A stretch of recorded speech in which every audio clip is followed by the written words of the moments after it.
Hello friends, মই Rumana, আশা কৰো আপোনালোক সকলো ভালে আছে।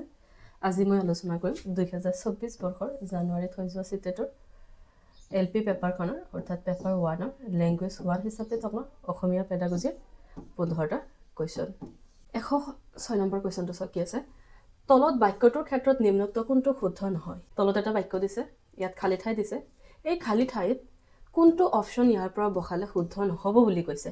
তো ইয়াত বাক্যটো দিছে পদ্য গীত আৰু আবৃত্তি কৰা শিশুৰ ডেছ ৰ বাবে গ্ৰহণীয় পন্থা। তো আমি এইখিনিত অশুদ্ধটো ওলাব লাগিব। 1 নম্বৰ দিছে শব্দ ভাণ্ডাৰ সমৃদ্ধ কৰা। এতিয়া পদ্য গীত আৰু আবৃত্তিত শিশুৰ শব্দ ভাণ্ডাৰ সমৃদ্ধ কৰা যদি আমি বহাই দিওঁ ইয়াত শব্দ ভাণ্ডাৰ সমৃদ্ধ কৰাৰ বাবে গ্ৰহণীয় পন্থা, ই কিন্তু শুদ্ধ হৈ যাব। কাৰণ পদ্য আৰু গীতত নতুন নতুন শব্দ ব্যৱহাৰ হয়, সেই শিশুৰ বাবে শব্দ ভাণ্ডাৰ বৃদ্ধি কৰাত সহায় কৰিব। সো আমাক অশুদ্ধটো ওলাব লাগে। এইখিনিত আমি এনেকুৱা ইয়াৰ পৰা এনেকুৱা বাক্য এটা বহাম যাতে এই সেন্টেন্সটো অশুদ্ধ হৈ যায়। শুদ্ধ নহয় বুলি কৈছে, সো আমি 1 নম্বৰটো বহাব নোৱাৰিম। দ্বিতীয়তে কৈছে উচ্চাৰণৰ অভ্যাস। এতিয়া চাওক, গীত পদ্য আৰু আবৃত্তিত সঠিক ধ্বনি শব্দৰ জোৰ মানে ষ্ট্ৰেছৰ কথা কৈছো আৰু স্বৰাঘাতৰ অভ্যাস হয়। ই উচ্চাৰণৰ কি কৰে? উন্নীত কৰে।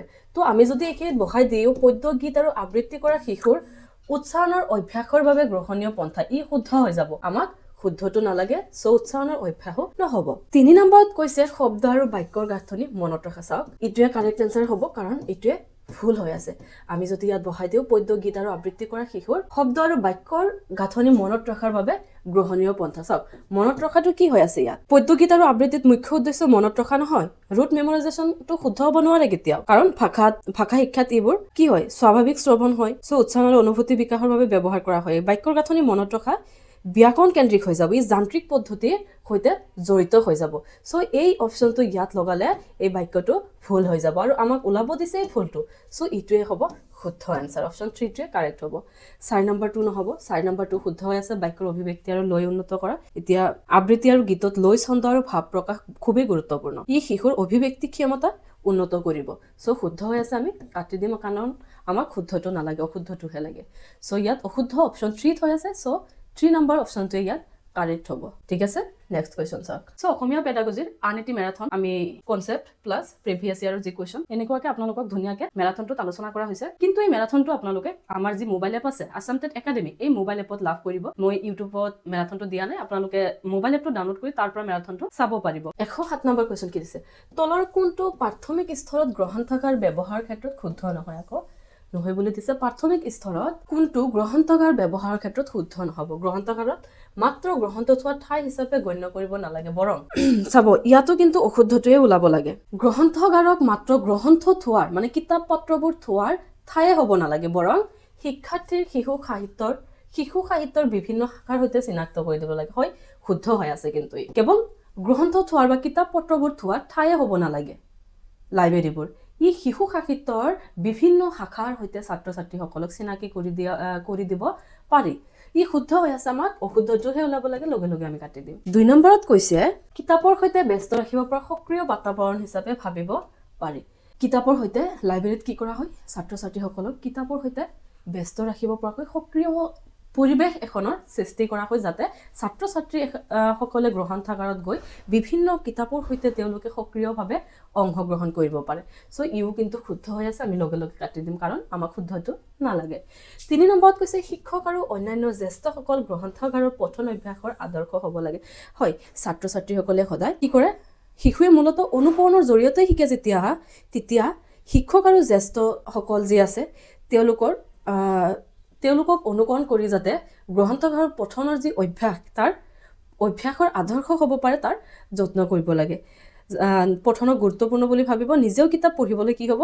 অনুপ্ৰাণিত হ'ব। কাৰণ তেওঁ সদায় শিক্ষকক চাইছে যে গ্ৰন্থাগাৰত গৈ কিতাপবোৰ পঢ়িছে, ধুনীয়াকৈ পঢ়ি আছে, জ্যেষ্ঠসকলেও পঢ়ি আছে। তো তেওঁলোকে শিক্ষক আৰু জ্যেষ্ঠসকলৰ দ্বাৰা কি হ'ব? অনুপ্ৰাণিত হ'ব আৰু তেওঁলোকেও গ্ৰন্থাগাৰৰ পঠন অভ্যাসৰ আদৰ্শ হ'ব।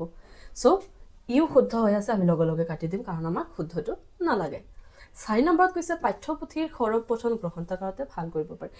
কিয়নো পাঠ্যপুথিৰ সৰব পঠন বিশেষকৈ শ্ৰেণীকোঠাত মূলতঃ কি কৰা হয়? শ্ৰেণীকোঠাত শিক্ষক নিৰ্দেশিতভাৱে কৰা হয়।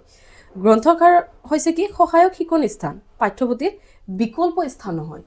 ইয়াক নীৰৱ পঠন কৰা হ'ব, গ্ৰন্থাগাৰত কেতিয়াও সৰব পঠন কৰা নহয়। গ্ৰন্থাগাৰত সকলোৱে কি কৰে? মনে মনে নিজে কিতাপবোৰ পঢ়ি থাকে সো ইটোৱে ইয়াত ভুল হৈ আছে সো আমাক ওলাবই লাগে ভুলটো তো কাৰেক্ট আনসাৰে হ'ব অপচন 4 গ্ৰন্থাগাৰত সদায় নীৰৱ পঠন কৰা হয় গ্ৰন্থাগাৰত কেতিয়াও সৰৱ পঠন কৰা নহয় সো 6 নম্বৰ অপচনটো ইয়াত কাৰেক্ট হৈ আছে কাৰণ ইটোৱে ভুল হৈ আছে আমাক ওলাবই লাগে ভুলটো নেক্সট কোৱেশ্চন চাওক 108 নম্বৰ কোৱেশ্চনটোৱে কি কৈছে বৰ্ণ বোধ আয়ত্তকৰণৰ বাবে তলৰ কোনটো প্ৰযোজ্য বৰ্ণ বোধ মানে বৰ্ণ চিনাক্তকৰণ আৰু গড় চিনাক্তকৰণৰ বাবে তলৰ কোনটো প্ৰযোজ্য হ'ব ধ্বনি জ্ঞান আৰু সাৱলীলতা বি সংকেতীকৰণ আৰু বোধ জ্ঞান বৰ্ণ চিনাক্তকৰণ আৰু গড় চিনাক্তকৰণ নিখুঁততা আৰু ধ্বনি বোধ জ্ঞান এতিয়া চাওক ধ্বনি জ্ঞান আৰু সাৱলীলতা ই মূলতঃ পঠন সাৱলীলতা আৰু উচ্চাৰণৰ দক্ষতাৰ সৈতেহে জড়িত হ'ব ধ্বনি জ্ঞান আৰু সাৱলীলতা পঠনৰ সৈতে জড়িত হ'ব নাই পঠন সাৱলীলতা আৰু উচ্চাৰণ দক্ষতাৰ সৈতে হ'ব কিন্তু বৰ্ণবোধৰ প্ৰাথমিক স্তৰতে প্ৰযোজ্য কিন্তু নহ'ব বৰ্ণবোধৰ কথা কৈছে ধ্বনি জ্ঞান কেতিয়াও বৰ্ণবোধ আয়ত্তকৰণৰ বাবে প্ৰযোজ্য হ'ব নোৱাৰি পঠনৰ সাৱলীলতাৰ বাবে প্ৰযোজ্য হ'লে হয় সো 1 নম্বৰ অপচনটো ইয়াত ভুল হৈ আছে দ্বিতীয়তে কৈছে বি সংকেতীকৰণ আৰু বোধ জ্ঞান চাওক ই শব্দ বা বাক্য পঢ়ি অৰ্থ বুজাৰ প্ৰক্ৰিয়া বৰ্ণ চিনাৰ পৰৱৰ্তী স্তৰ হ'ব বৰ্ণবোধ আয়ত্তকৰণৰ বাবে ই প্ৰযোজ্য নহ'ব 4 নম্বৰ কৈছে নিখুঁততা আৰু ধ্বনি বোধ জ্ঞান ই উচ্চাৰণৰ শুদ্ধতা আৰু ধ্বনি সচেতনতাৰ সৈতে সম্পৰ্কিত নহয় জানো ই কি হ'ব উচ্চাৰণৰ শুদ্ধতা হ'ব নিখুঁততাটো কি হয় উচ্চাৰণৰ শুদ্ধতা আৰু ধ্বনি বোধ জ্ঞান মানে কি ধ্বনি সচেতনতাৰ সৈতে সম্পৰ্ক সো বৰ্ণ চিনাকি হোৱাৰ পিছৰ যি পৰ্যায় সেয়া হ'ব ইয়াত শুদ্ধ আনসাৰ বৰ্ণ চিনাক্তকৰণ আৰু গড় চিনাক্তকৰণ হ'ব শিশুৱে বৰ্ণবোৰ চিনিব কোনটো বৰ্ণ কি বুলি কয় ক খ গ অ আ এইবোৰ চিনি পাব আৰু বৰ্ণৰ যিবোৰ আকৃতি যিবোৰ শেপ গড় চিনাক্তকৰণ মানে কি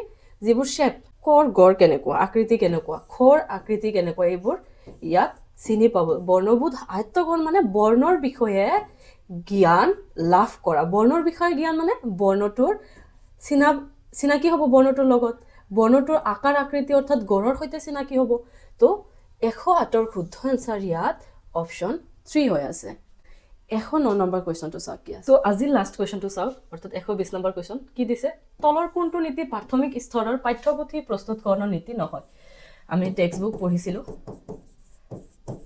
ধুনিয়াকে মই ভিডিঅ'ত আলোচনা কৰিছো টেক্সট বুক কি ইয়াৰ নীতি উদ্দেশ্য মই ধুনিয়াকে আলোচনা কৰিছো সো ইয়াত কৈছে পাঠ্যপুথি প্ৰস্তুতকৰণৰ ক্ষেত্ৰত তলত 4টা নীতি দিছে এই 4টাৰ ভিতৰত প্ৰাথমিক স্তৰৰ ল'ৰা ছোৱালীৰ বাবে কোনটো নীতি ইয়াত প্ৰযোজ্য নহ'ব 1 নম্বৰত কৈছে পাঠ্যসূচী নীতি চাওক পাঠ্যসূচী নীতি আমি প্ৰাথমিক স্তৰৰ বাবে কিন্তু পাঠ্যপুথি প্ৰস্তুতকৰণৰ এটা নীতি হয় কাৰণ পাঠ্যসূচী নীতি মানে কি প্ৰাথমিক স্তৰৰ ল'ৰা ছোৱালীৰ বাবে যি পাঠ্যপুথি প্ৰস্তুত কৰিছে সেই পাঠ্যপুথি সদায় পাঠ্যসূচীৰ লক্ষ্য আৰু বিষয়বস্তুৰ সৈতে সংগতি আছে নে নাই সেয়া সূচায় সো ই শুদ্ধ হৈ আছে আমি কাটি দিম কাৰণ আমাক অশুদ্ধটো লাগে উপস্থাপন নীতি এতিয়া ল'ৰা ছোৱালীৰ বাবে প্ৰাথমিক স্তৰৰ ল'ৰা ছোৱালীৰ বাবে যে পাঠ্যপুথিবোৰ প্ৰস্তুত কৰিলো সেই বিষয়বস্তুবোৰ কেনেদৰে উপস্থাপন কৰিম ছবিৰ জৰিয়তে কৰিম সহজ সৰল ভাষাত কৰিম সো উপস্থাপনৰ নীতিও প্ৰাথমিক স্তৰৰ নীতি হৈ আমি পাইছিলো সো কাটি দিম আমাক নীতি কোনটো নহয় সেয়া সুধিছে 4 নম্বৰ দিছে কাৰিকৰী নীতি সো প্ৰাথমিক স্তৰৰ বাবে কাৰিকৰী নীতিও এটা পাঠ্যপুথি প্ৰস্তুতকৰণৰ নীতি হয় সো আমি কাটি দিম কাৰিকৰী নীতি মানে বিভিন্ন টেকনলজিৰ জৰিয়তে যি শিকায় আজিকালি কিউআৰ কোডবোৰ দেখা গৈ আছে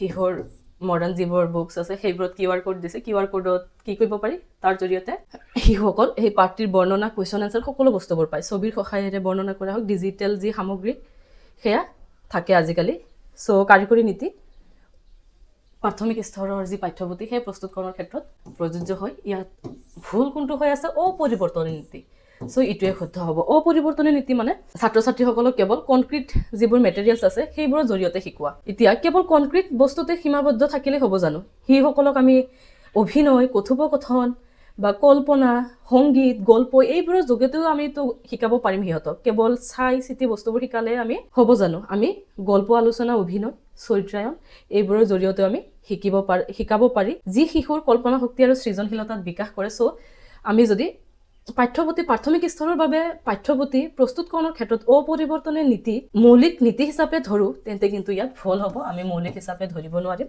কাৰণ প্ৰাথমিক স্তৰত বেছিভাগ ক্ষেত্ৰতে শিশুসকলক সো অসমীয়া পেডাগজিৰ আনএটি মেৰাথন আমি কনসেপ্ট প্লাস প্ৰিভিয়াস ইয়াৰৰ যি কুৱেশ্যন এনেকুৱাকে আপোনালোকক ধুনিয়াকে মেৰাথনটোত আলোচনা কৰা হৈছে কিন্তু এই মেৰাথনটো আপোনালোকে আমাৰ যি মোবাইল এপ আছে আসাম টেট একাডেমি এই মোবাইল এপত লাভ কৰিব মই ইউটিউবত মেৰাথনটো দিয়া নাই আপোনালোকে মোবাইল এপটো ডাউনলোড কৰি তাৰ পৰা মেৰাথনটো চাব পাৰিব কি কৰা হয় খেলৰ জৰিয়তেও শিকোৱা হয় আলোচনাৰ জৰিয়তেও শিকাব পাৰি সিহঁতক মানে বিভিন্ন পথৰ আমি জৰিয়তে আমি সিহঁতক শিকাব পাৰি চ' অপৰিৱৰ্তনীয় নীতিটো কি নহ'ব পাঠ্যপুথি প্ৰস্তুতকৰণৰ নীতি নহ'ব ইয়াত 120ৰ শুদ্ধ কোনটো হৈ আছে অপশ্যন 3 হৈ আছে ভিডিঅ'টো ভাল লাগিলে লাইক কৰিব চেনেলটো কিন্তু ছাবস্ক্ৰাইব কৰিব দে নেক্সট ভিডিঅ'লৈ অপেক্ষা কৰিব ইয়াতে সামৰিছোঁ ধন্যবাদ